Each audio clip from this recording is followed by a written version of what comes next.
Okay. Good morning. Bonjour. All right, welcome back. Hopefully you all had a good coffee. J'espère que vous avez eu une bonne pause et merci de m'avoir invité. J'adore venir à Paris et c'est ma deuxième fois cette année. Je voulais parler un petit peu d'un bon design de produit. C'est tellement important pour réussir. Mais je voulais commencer avec ceci. Vous voyez, vous arrivez à voir ça? C'est fascinant pour moi. Moi, je suis arrivé ce matin pour voir ça, pour voir justement où on mettait l'accent sur les points de douleur, si vous voulez, les pain points que vous voyez chez vous. Alors, il y en a deux qui m'ont vraiment frappé. Là-bas, la satisfaction client et les utilisateurs, c'est vraiment le plus important là. This one's really interesting, improving quality in general. Important pour l'amélioration de la qualité. Et la qualité, ça compte pour tellement. C'est pas tellement la qualité de livraison ou de code, c'est la qualité de l'expérience du produit qu'on produit. Parce que l'expérience, c'est ce qui vend le produit. Peu importe que vous êtes B2B ou B2C, peu importe. Réduction de coûts, très important aussi. Et l'un des facteurs, c'est de ne pas faire des choses que les personnes ne veulent pas. Enfin, devenir plus agile et plus réactif. Et je vais revenir là-dessus, d'être proactif et pas réagir. Donc, on va parler aujourd'hui de comprendre comment gérer ça d'un point de vue centré sur le client. C'est très important de savoir qui est le client, qu'est-ce qui leur fait mal et quelles sont les solutions pour répondre à ces difficultés. Il y a différents moyens d'y parvenir pour s'assurer que vous baptisez, vous optimisez et vous concevez des produits que les gens souhaitent acheter et utiliser. Je vais commencer avec ceci. Je ne sais pas si vous n'avez pas de raton laveur ici, mais j'adore ça. J'ai trouvé ça sur Internet. Vous avez ça ici ou pas? No, you don't, right? They're horrific animals, terrible. C'est des animaux terribles. Terrible creatures. Really, I'm not really sure what the value is of a raccoon. They bite children and they bite dogs. And so this gentleman, his dog got attacked by a raccoon. Et ce monsieur, son chien a été attaqué par un raton laveur. Il a mis un piège et voilà ce qu'il a attrapé. Now, the reason I show you this slide is because we do this all the time. On fait ça tout le temps, en fait. Si on envoie un produit, Jeff disait ça ce matin, le taux d'échec quand on envoie le soft. Mais si on livre un produit, on n'a aucune idée de comment ça va être utilisé. Ou si ça va être utilisé de la bonne manière, ou si ça va résoudre un problème réel pour un client réel, jusqu'à ce qu'on mette quelque chose entre les mains du client. Ou au moins, lui faire sentir l'expérience du produit en partie. Donc, c'est notre responsabilité et notre travail de s'assurer que les produits qu'on met sur le marché font ce qu'on veut qu'ils fassent et qu'ils résolvent des vrais problèmes pour des gens vrais. Parce que ce qu'on fait, c'est qu'on souvent on crée des trucs, des fonctions qui ne résolvent rien. Mon exemple, c'est ça. Alors, les télécommandes, c'est vraiment ce qu'on appelle en anglais le feature bloat. Trop de fonctions. En fait, on a besoin de trois choses. Allumer la télé, choisir la chaîne et changer le volume. Alors, si on cache tous les trucs, voilà ce qui reste. Il y a combien de boutons sur le vôtre? J'ai un copain qui travaille pour une boîte à New York qui vient d'être racheté par Samsung. Et ils travaillent sur l'avenir de la télé. Donc, ils font toutes sortes de périphériques, etc. Et ils ont fait une télécommande archi simple. Ils font une, deux, trois choses et les livrent en Corée du Sud pour l'approbation et disent que chaque idée qu'ils vendent en Corée revient avec un ou trois boutons supplémentaires pour chaque SVP. Pour chaque personne qui revoit la conception, elle rajoute au moins 3 boutons chacun. C'est ça qui arrive. Donc l'objectif, c'est de trouver le moyen de produire des produits que les gens veulent, pour choisir les fonctionnalités qui ont un sens et comment optimiser et améliorer la conception de cela pour que les gens puissent s'en servir. Voilà deux études de cas d'échecs. C'est une société qui s'appelle Plancast. Vous vous en souvenez? Bah voilà, c'est normal, ils n'existent plus. Plancast a lancé il y a 4-5 ans en Silicon Valley, un start-up de partage d'événements. Et vous postez où vous allez être. Je vais aller au sommet de l'INIT à Paris, je vais aller à la conférence Agile en Orlando, je vais aller à une fête. Et l'idée, c'était que les gens étaient intéressés à savoir d'élargir leur conscience de ce qui se passe dans leur cercle. Donc, le mec qui a commencé ça a travaillé sur l'idée pendant 5 mois. Ils étaient des entrepreneurs en série. Donc, lorsqu'ils l'ont lancé, ils ont lancé l'idée sur TechCrunch. Et immédiatement, la boîte a décollé. Tous les chiffres étaient au vert. Et après, ça a plafonné et ça s'est cassé la gueule, mais ils avaient déjà vendu. Donc, en 2012, après l'échec de la société, le fondateur a écrit un post-mortem sur TechCrunch. Alors, il y a quelques leçons intéressantes. Le lancement initial était palpitant, mais ça nous a fait croire qu'il y avait un marché qui était prêt à adopter le produit. N'oubliez pas que c'est des entrepreneurs en série, avec des amis entrepreneurs en Silicon Valley, qui étaient soutenus par des VC. Donc, ils supposaient que les gens qui s'inscrivaient étaient des gens normaux, alors que ce n'était pas le cas. C'était leurs amis et les amis de leurs amis, et dans la bulle de la Silicon Valley. Mais ils voyaient ces chiffres, 100 000 inscriptions, 230 000 visites tous les mois. C'est terrible et vous vous sentez super bien. C'est les métrages de la vanité, parce que vous vous sentez bien par rapport à votre produit, votre service, mais ils ne vous racontent pas ce que font les gens réellement avec le produit. Donc 100 000 personnes se sont inscrites. Ils ont fait quelque chose avec, ils ont partagé quelque chose, ils ont suivi quelqu'un, ils ont créé un profil. Est-ce qu'ils sont revenus plus d'une fois? Est-ce qu'ils ne sont jamais revenus? Plus d'une fois par mois? C'est ça le genre d'activité qui indique que vous avez vraiment trouvé une vraie treuille pour tirer la clientèle. C'est formidable. Les gens me disent souvent, j'adore Planecast, mais j'ai jamais de plan à partager. Le service est centré sur un objet social que les gens n'ont pas.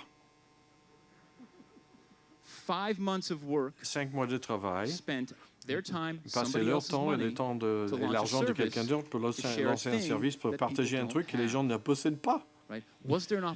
Est-ce qu'il y avait une opportunité de l'apprendre avant d'avoir passé les 5 mois? Ça, c'est une autre question.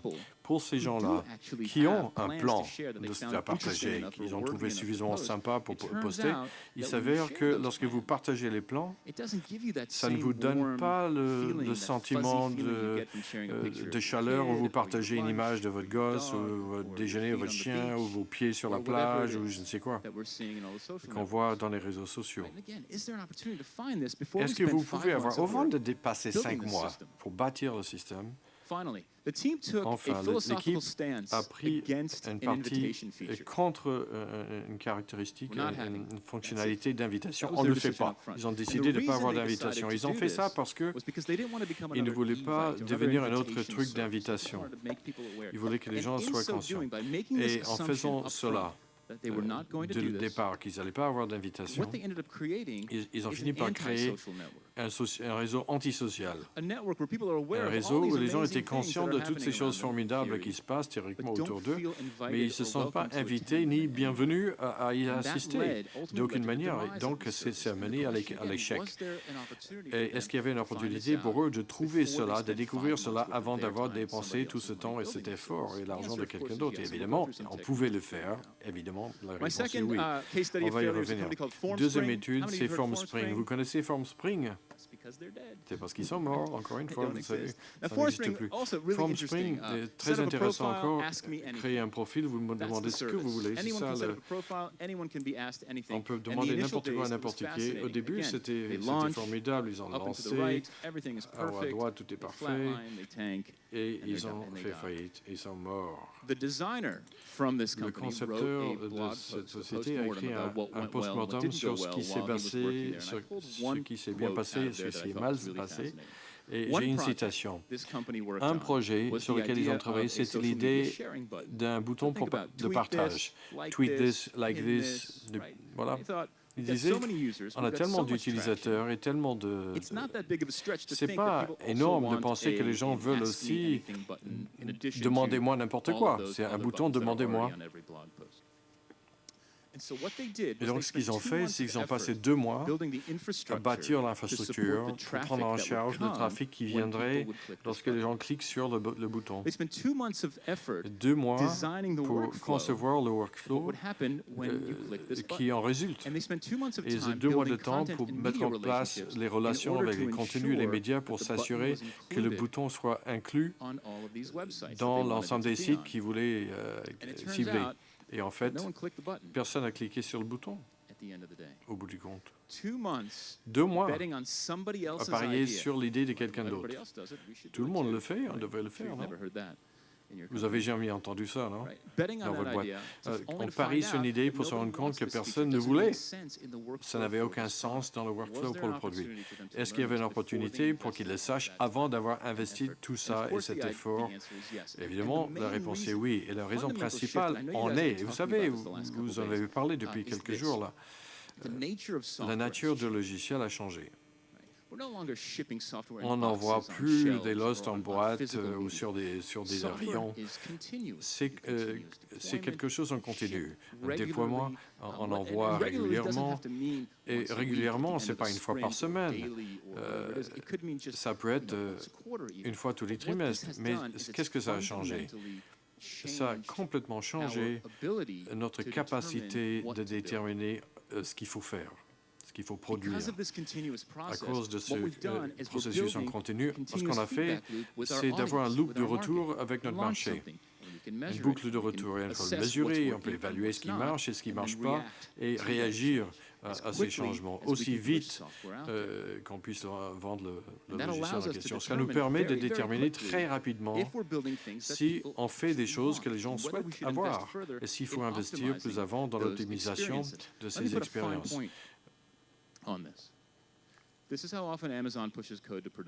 Ça, c'est la fréquence à laquelle Amazon pousse le code vers la production, tous les 11,6 secondes. C'est la fréquence à laquelle Amazon pousse les codes quelque part dans le monde. Ils envoient ça tous les 11 secondes. C'est ridicule. Mais encore une fois, c'est ça qu'il faut garder à l'esprit. Ils ne changent pas, ils ne le vendent pas quelque chose tous les 11 secondes.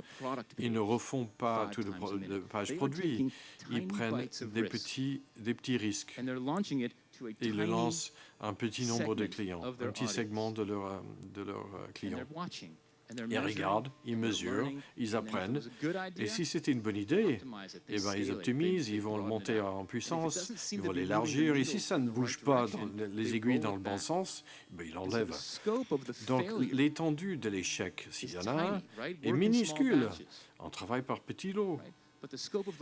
Mais l'apprentissage est énorme. On passe du doute à la certitude. Et c'est vraiment une leçon en humilité. Et ce cycle en continu de développement de ce qui nous permet de bâtir cette conversation. Et Amazon le fait 5 fois par minute. Ça nous permet de répondre à un certain nombre de questions clés. Tout d'abord, combien de temps on va attendre avant de lancer quelque chose? On attend 5 mois, on attend une semaine, on attend 18 mois. L'autre question, c'est comment est-ce qu'on définit les spécifications du produit et comment est-ce qu'on décide quoi construire?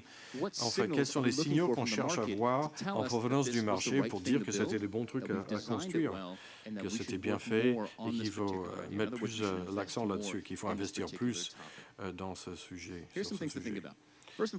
Tout d'abord, les spécifications sont des suppositions. Ce sont des paris. Ça ne veut pas dire que c'est nécessaire. C'est l'idée que quelqu'un a sur ce qu'il pense que le client a besoin. Et la plupart des clients marchent comme ça, à boule de cristal. Quelques-uns des meilleurs clients sont des gestionnaires de projet. Mais on demande aux gestionnaires de projet, nos analystes, de faire ça, de deviner les réponses à ces problèmes d'entreprise et les définir en amont et donner aux équipes à exécuter d'une façon agile. C'est comme ça que les boîtes marchent pour la plupart. Et il faut reculer de ça. Il ne faut pas supposer qu'on connaît toutes les réponses et essayer d'avoir une approche un peu plus expérimentale, un changement de philosophie dans l'organisation où on bâtit une culture d'expérimentation, une culture d'apprentissage qui dit on ne sait pas. On ne sait pas. Et donc, les besoins sont des suppositions et on ne sait pas vraiment résoudre le problème. Et on va prendre des tout petits risques et les valider dans cette conversation continue avec le marché. Ça change la manière dont on réfléchit aux choses. On passe des besoins aux suppositions. Ce sont des paris informés. Ça change le langage qu'on utilise. On ne dit pas « je sais », on dit « je crois ». C'est juste un petit changement de phrase. Ce n'est plus « je sais », c'est « je crois » pour ouvrir une conversation. Si on dit qu'on sait que c'est vrai, il faut le faire, il n'y a aucune question. Si on dit on croit, tout d'un coup, ça change la nature de la conversation et ça ouvre un dialogue. Et comment est-ce qu'on le sait? Comment est-ce qu'on va le savoir?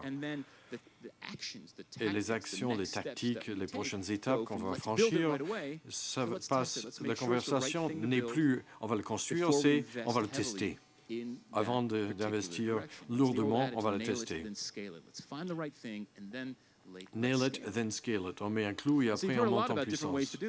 Il y a différentes manières de le faire. Je vais en parler un petit peu. Tout d'abord, la réflexion du design. Ça existe depuis quelques années. Beaucoup de gens en parlé. Ça fait couler beaucoup d'encre.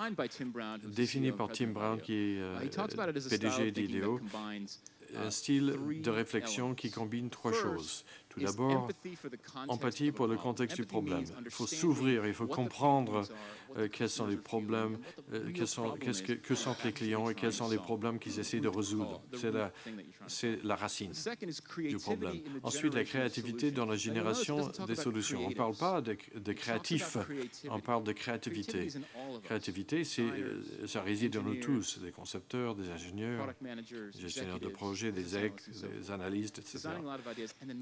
Et enfin, et plus important, une approche rationnelle pour analyser et faire correspondre les solutions au contexte. Il faut trouver une solution qui marche, pas la solution qu'on aime, mais la solution qui marche et qui résout le problème. Et ensuite, on va l'utiliser pour résoudre ce point de douleur, en quelque sorte, du client. Et on combine cela avec Lean UX.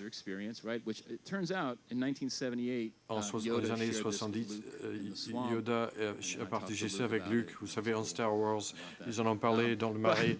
Lean UX, c'est quoi? J'ai des nouvelles lunettes depuis. Lean UX, c'est inspiré par les startups Lean et des théories de développement agile. C'est la pratique de révéler la vraie nature d'un produit. Un service, un produit, peu importe. C'est l'expérience d'utiliser le produit. Comment est-ce qu'on y arrive plus rapidement? Et comment est-ce qu'on le fait d'une manière collaborative et en fonction croisée avec nos partenaires dans la conception, l'ingénierie, l'informatique, la gestion de projets, le marché, les ventes. Il faut focaliser moins sur la création de livrables, des documents. Vous savez, on a montré les gros documents de la NASA ce matin.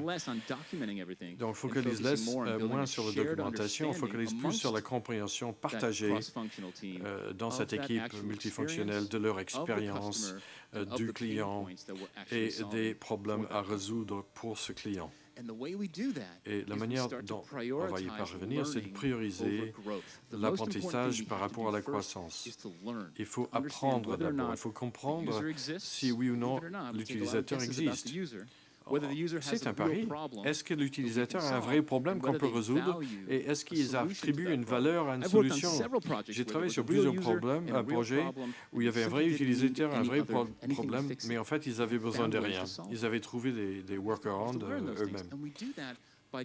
Il faut l'apprendre. Et fait ça en déclarant nos hypothèses autour du problème. Il faut que ce soit un point de vue 360 du problème qu'on essaie de résoudre. On peut parler du client. Qui est le client? On suppose que c'est qui? Quel est son problème? Qu'est-ce qu'il va le résoudre? Quelle est l'issue? C'est pas seulement de faire mon boulot mieux, c'est d'avoir une augmentation, d'arriver plus tôt à la maison pour aller au match de foot, c'est de perdre du poids, c'est de trouver une femme, je ne sais pas moi. Comment on peut avoir des clients? Qui va être parmi nos clients? Si vous prenez cela, pour le mettre un petit peu en contexte par rapport à ce Plancast, s'ils avaient réfléchi sérieusement, vous avez des jeunes professionnels actifs socialement. Et le problème, c'est qu'ils veulent rester conscients des événements d'importance dans le réseau social. Et ensuite, vous aurez plus d'assistance, les gens vont trouver du travail, je ne sais pas. Comment trouver des clients? Des rencontres, des promotions Twitter, des TechCrunch. Qui va adopter? Eh bien, c'est des techniques Silicon Valley, les VC, des entrepreneurs. Comment gagner de l'argent? Ça, c'est la question. Il faut en parler quand même avant. C'était une question. Et qui est le concurrent? C'est Evite, Facebook, Outlook. Stiff competition. Il y a de la concurrence quand même. Quel est notre avantage concurrentiel? Eh bien, on n'invite personne, donc on ne sait pas. Donc, lorsqu'on essaie de répondre à ces questions, eh bien, ça vous donne la possibilité de vraiment s'occuper des questions plus importantes. Et donc, on convertit les solutions en hypothèses. Et le langage de l'hypothèse ressemble à ceci. On croit que on ne sait pas. Et que produire cette fonctionnalité ou ce service pour ces gens-là, il faut être très, très précis. On le fait pour qui? On parle de 34, des femmes de 35 à 45, des ménagères de 35 à 45 ans, peu importe, ou les directeurs d'informatique. Et là, on va produire un résultat pour ces utilisateurs. Et quel est le facteur clé? On saura qu'on aura une réussite lorsque quoi? Quel est le signal du marché? On va mesurer quoi pour savoir qu'on a gagné? Qu'on a bien conçu, que c'était le bon truc à faire et qu'il faut investir plus dans cette idée. C'est ça la définition de fini, ce n'est pas la livraison. Merci. So, take Plancast for a second, right? If we rewrote the Plancast si on devait réécrire le business model en tant qu'hypothèse, it could look like this. ça pourrait ressembler à ça. On croit que créer la capacité pour les gens de partager les événements va leur fournir une meilleure conscience et profiter plus de leur cercle social. Comment est-ce qu'on va savoir si c'est vrai? Eh bien, on saura que c'est vrai lorsque on voit que les gens qui s'inscrivent pour le service et revenir à le service au moins 4 fois par mois et partager au moins 2 plans par mois et de suivre au moins 5 personnes. Ça, c'est le genre d'activité qui indique que les gens trouvent une valeur dans cette chose que vous faites. C'est ça qu'il faut mesurer. Un autre exemple d'un échec, ça c'est une expérience perso. J'ai travaillé pour The Ladders, les échelles. Company called The Ladders. The Ladders is a job board. At the time, they catered to people who made $100,000 or more. And what happened was the company pour vous rendre found attractif the numbers flat à des gens qui payent plus de $100,000 par an de salaire. Et ça plafonnait en fait chez eux. Et ils voulaient créer un nouveau service, the Job Search Advisory Service, qui donnerait à tout membre payant du service un conseiller à New York dans la recherche d'emploi qui répondra à tous vos emails et vous tient la main pendant tout le processus. On a pris 9 mois et pour 50 personnes pour mettre en place cette fonctionnalité. Il fallait tout refaire en fait. On avait une centre d'appel, on a écrit des scripts, on a embauché les gens, on a reconçu le flux d'acquisition de clients et tout le marketing, les flux de revenus, etc. Tout, on a tout refait. Et à la fin, au bout du compte, 6 mois après le lancement, on a fermé. Parce que ça ne bougeait, ça ne produisait aucun des chiffres, parce que ça n'était pas présenté comme ça. it was presented like the requirement as opposed to the présenté comme un besoin et pas comme une If it was hypothèse. presented as the Si on avait hypothesis, parlé d'hypothèse, we could have gone on after aurait pu one of the chercher core assumptions in l'un here des is hypothèses that de base, c'est que 55-year-old men who des make hommes de 55 ans $200,000 qui or gagnent more 200 000 with 30 years of par working an avec experience, 30 ans because that d'expérience, was our customer, c'était ça would les clients, value job search vont advice from a 22-year-old college kid. chercher des conseils d'un mec de Because that's 22 ans who we qui hired to sort give de them l'école. college advice. Parce Oh, que job advice. c'est eux qu'on a embauchés pour Right? donner If it was des presented to us conseils. like this, we could have tested that. On aurait pu le Found out tester that we quand should même, invest on 9 aurait months pu of savoir, il difficulty faut time in that. pas But we investir tout weren't. We ça. presented Mais en as fait, a on a requirement. présenté ça And so comme that, right, that comme could un have given besoin. us a sense to a better way to define our products. Il aurait mieux fallu définir le produit, mieux articuler les présomptions et définir les hypothèses et faire des petits tests. Au lieu de dépenser tout cet effort et cet argent. Tous ces gens-là.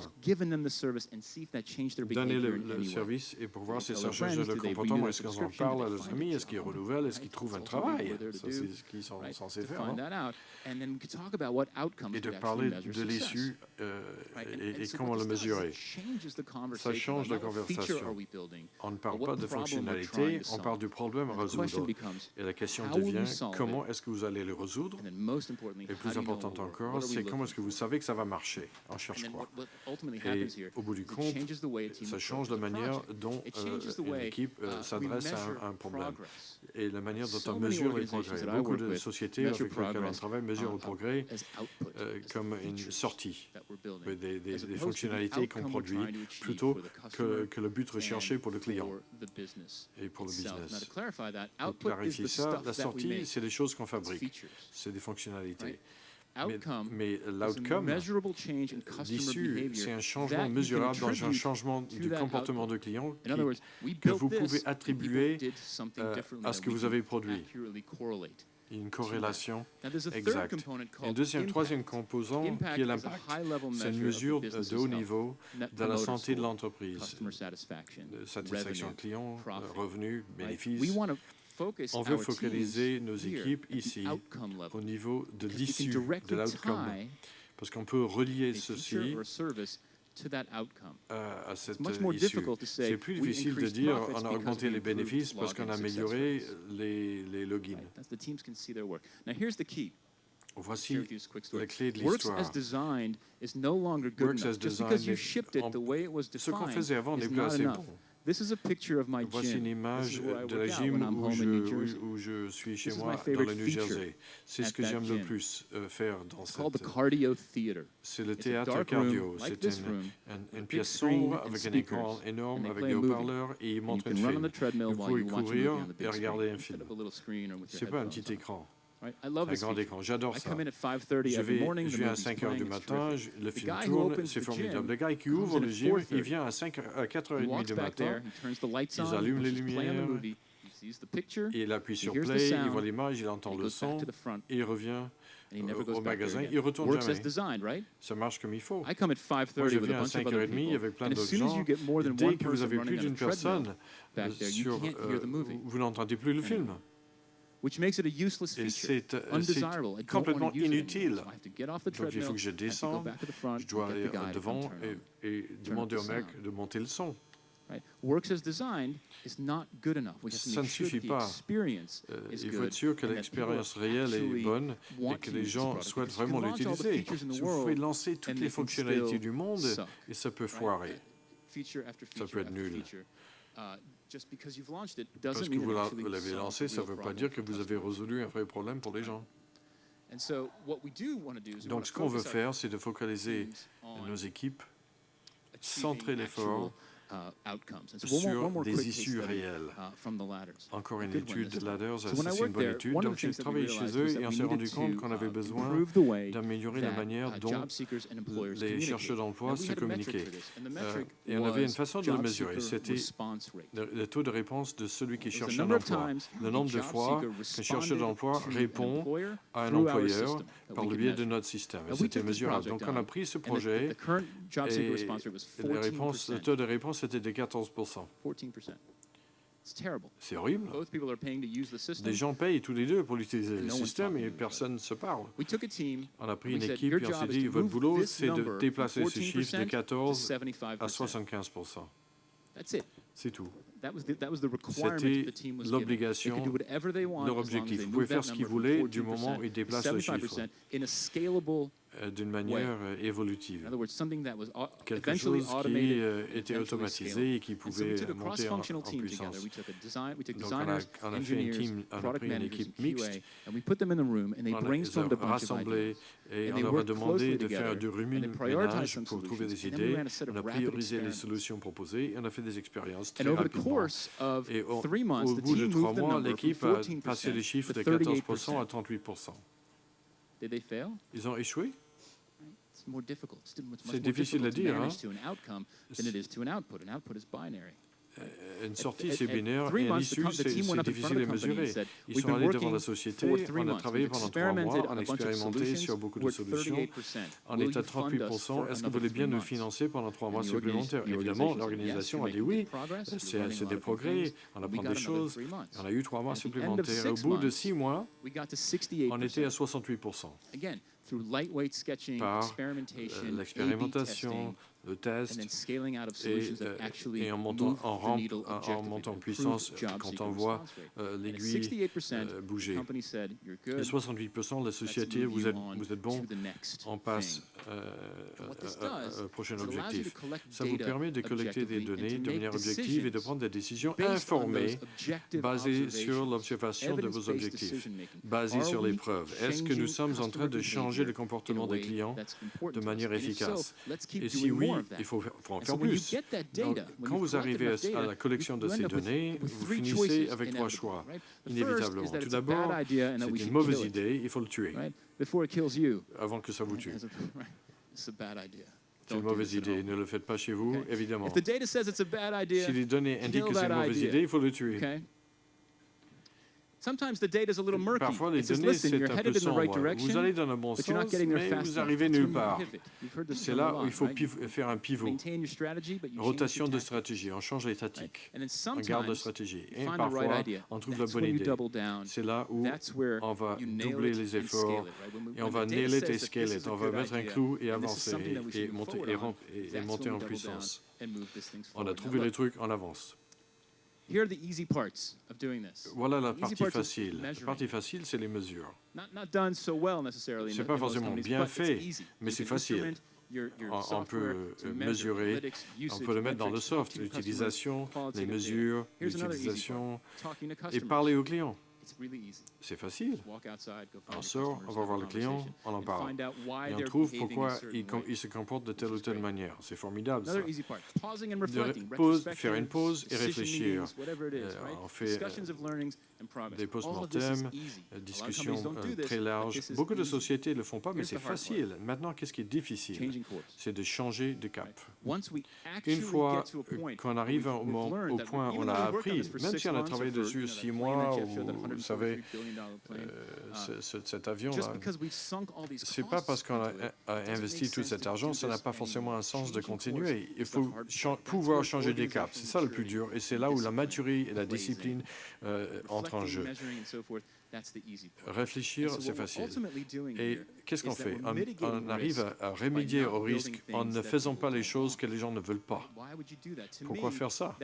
Pour moi, c'est la forme ultime de gaspillage. La forme ultime de gaspillage, c'est de faire des trucs dont personne n'en veut. C'est une perte de votre temps personnel, de votre équipe et de votre entreprise. Je vais vous montrer une dernière étude de cas.